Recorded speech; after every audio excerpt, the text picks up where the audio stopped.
اللہ کے محبوب کی خدمت میں ایک شخص حاضر ہوا اور اس نے کہا کہ حضور میرا بیٹا مجھے اپنی چیزوں کو ہاتھ نہیں لگانے دیتا. تو آقا کریم نے اسے بلایا, کہا کہ تمہارا باپ کیا کہہ رہا ہے؟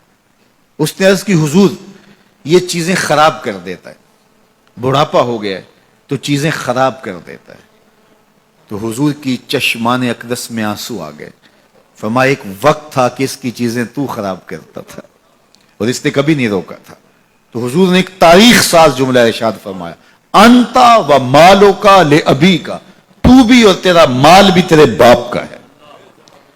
وہ جو چاہے کرے تو اس کو روک نہیں سکتا. لیکن اولادیں جب سمجھدار ہونے لگے تو وہ والدین کو دقیانوس سمجھتی, وہ والدین کو اولڈ فیشن سمجھ لیتی ہیں.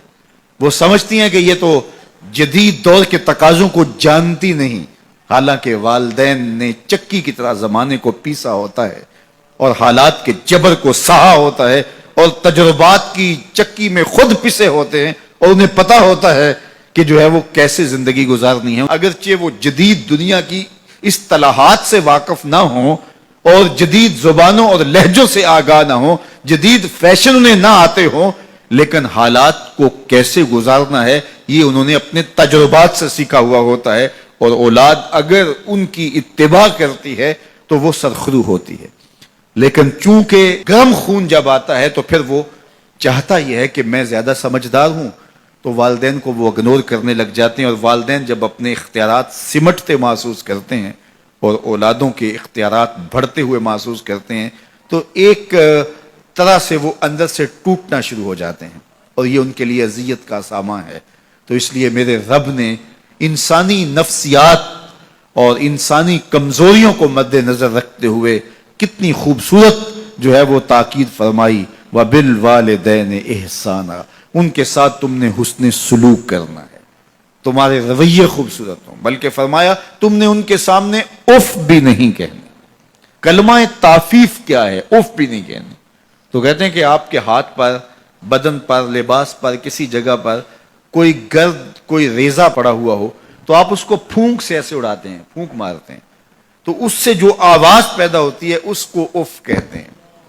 تو کہا کہ اس قدر بھی ان کے سامنے تم اپنے معاملے کو پیش نہ کرو, والدین کے سامنے یوں محبت کا اظہار کرو. کلمہ تعفیف کے زمرے میں علماء نے یہ بھی لکھا ہے کہ ہر وہ رویہ جو ماں باپ کے لیے اذیت کا سبب ہو, ہر وہ کام جو والدین کے لیے اذیت کا سبب ہو, اس کو نہ کیا جائے. حضرت امام حسن رضی اللہ تعالی عنہ حضرت سیدہ فاطمہ الزہرا رضی اللہ تعالی عنہ کے ساتھ کھانا نہیں کھاتے تھے. ایک دن انہوں نے کہا, بیٹا میری آرزو ہے کہ تم میرے ساتھ کھانا کھاؤ, لیکن میں دیکھتی ہوں کہ تم میرے ساتھ کھانا نہیں لیتے ہو.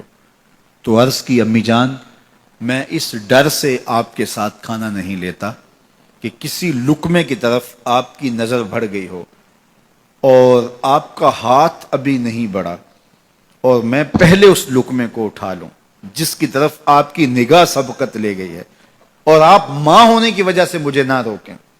وہ ایک فلسفی کہتا ہے مجھے ماں کی محبت کا صحیح اندازہ اس دن ہوا جب سیب 4 تھے اور ہم 5 تھے. ماں نے کہا میں تو سیب پسند ہی نہیں کرتی. یہ ماؤں کے روپ ہوتے ہیں, یہ ماؤں کے پیار کا رنگ ہوتا ہے.